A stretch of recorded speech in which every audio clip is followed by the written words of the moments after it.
कि दीवाना आदमी को बनाती है रोटियां, खुद नाचती है सबको नचाती है रोटियां, खुद नाचती है सबको नचाती है रोटियां, सबको नचाती है रोटियां, खुद नाचती सबको नचाती है रोटियां।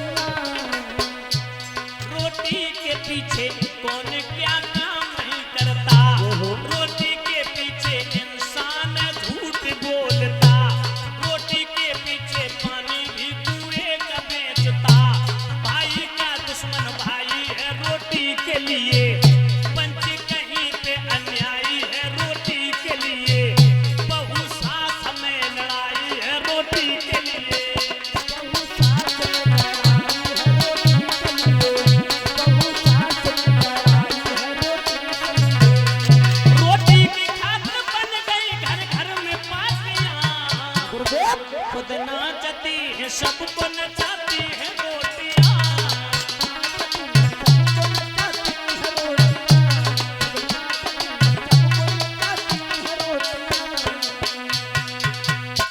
परीक्षित जी प्रहलाद कहते पिताजी तुम मेरे पिता के द्वारा दिए हुए अनाज के द्वारा तुम्हारे घर में चूल्हे में आंच पड़ती है, जो भोजन बनता है वो मेरे पिता के दिए हुए अन्न से भोजन बनता है, तो तुम मेरे पिता के ऋणी हो, इसीलिए तुम मेरे पिता को ईश्वर मानते रहो, लेकिन मैं नहीं मानूंगा, चाहे मेरी जान चली जाए, जब तक ये श्वासें हैं, जब तक ये शरीर है भगवान का दिया हुआ, श्वास श्वास में हर भजो वृथा श्वास मत खोए, पता नहीं ये श्वास का हवन हो ना हो, कभी ये श्वास निकल जाए शरीर से, तो ये भगवान का किराए का दिया हुआ मकान है, आत्मा का घर है, इसीलिए भगवान का नाम गुणान पाद करना हर व्यक्ति का परम कर्तव्य बनता है।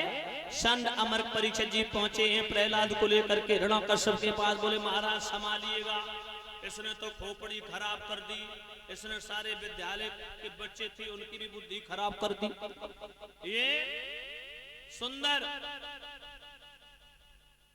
बबूल जैसे बगीचे में कांटे जैसे पौधों में चंदन का पेड़ जन कहां से उगाया, क्योंकि भाई राक्षस है ना, तो राक्षसों में एक भक्तजन कहां से आया, बोले ये तो मानता ही नहीं।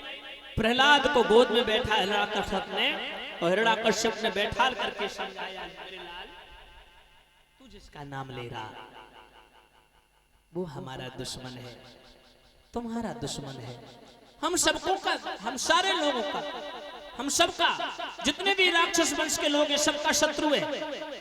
अब भूल करके मेरे लाल कि सच्चा सपूत सच्चा मौके से बदला लेता है,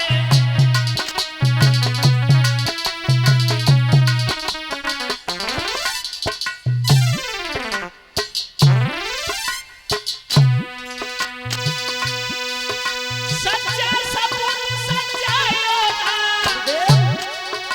मौके से बदला लेता है, मेरे बेटा कोई मानुष हवेली का नाम लेता है,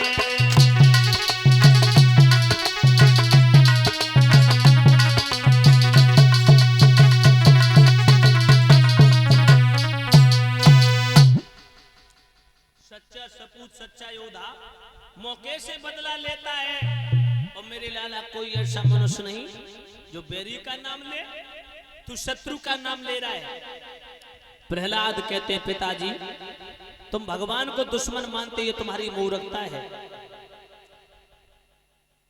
बोले क्यों दुश्मन है भगवान, बोले उसने तेरे चाचा का वध किया था। प्रहलाद बोले पिताजी मैंने ये तो सुना है कि नर का दुश्मन नर होता है, लेकिन नर का दुश्मन नारायण, ये तुम्हारे मुंह से सुन रहा हूं। ये तो सुना है कि इंसान का दुश्मन इंसान, लेकिन पहली बात मैं सुन रहा हूं तुम्हारे मुंह से कि इंसान का दुश्मन भगवान। कभी नहीं हो सकता पिताजी, ये गलत कर रहे पिताजी आप। अगर आप अपने जीवन का कल्याण चाहते हो तो परमपिता परमात्मा की शरण में चले जाओ, तो ही आपका कल्याण होगा। परीक्षित जी हिरण्यकश्यप को क्रोध आया, प्रहलाद को जमीन पर पटक दिया और घसीटता हुआ खींचता हुआ प्रहलाद की मां कयादू के पास में पहुंचा हिरण्यकश्यप। अपनी पत्नी कयादू के पास में जाकर के हिरण्यकश्यप ने कहा, कयादू सुन, इस बच्चे को संभाल। क्या किया इसने? बोले ये भगवान का उपासक बन गया, भगवान का दीवाना बन गया। इसने सारे समाज के लोग मुझे भगवान मानते हैं और मेरा खुद का बेटा मुझे ललकार रहा है, मेरी छवि को मिट्टी में मिलाना चाहता है। इसीलिए मैं ऐसे बच्चे के भूखे नहीं, इसे ले जाओ तत्काल, इसे जहर दे करके मार दो। पहले समझाओ, समझाने से मान जाए तो ठीक है, नहीं तो इसे जहर दे के मार देना। परीक्षित जी हिरण्यकश्यप तो वहां से चुपचाप प्रहलाद को कयादू के हवाले करके चला गया राज दरबार में। कयादू ने समझाया, बेटा मान जाओ। प्रहलाद बोले, माँ जो पिताजी कहते वही आप कह रही हो। कयादू ने बार बार प्रहलाद को समझाने का प्रयास किया, लेकिन प्रहलाद ने एक नहीं सुनी। प्रहलाद कहने लगे, बेटा प्रहलाद ने कहा, माँ तुम अपने पति के वचन का पालन करो, क्योंकि तुम पतिव्रता हो। पुत्र मोह में पड़ के अपने पतिव्रती धर्म को मत खंडित करो। अब परीक्षित जी कयादू सोच रही है, अगर बच्चे को ना मारा ना जहर दिया तो पतिव्रती धर्म खंडित हो जाएगा, अगर बच्चे को जहर दे दिया तो बच्चा मर जाएगा। अब बात तो दोनों तरफ से है ना। अगर पति की आज्ञा का पालन न किया, बच्चे को जहर न दिया तो मेरा धर्म खंडित हो जाएगा, और अगर बच्चे को जहर पिला दिया तो बेटा खत्म हो जाएगा। एक तरफ कुआ, दूसरी तरफ खाई, दोनों तरफ से आफत आई। माता बहनों, भाई बंधु, ध्यान रखना मेरे भगवत श्रोताओं। कयादू ने सोचा शायद बच्चा डर जाए। परीक्षित जी हलाहल विष घोल के लाई प्याले में, का बेटा अगर तू नहीं मानेगा तो ये तुझे पीना पड़ेगा। प्रहलाद बोले, माँ हंसते हंसते विषपान कर लूंगा। परीक्षित जी कयादू तो बेहोश हो गई।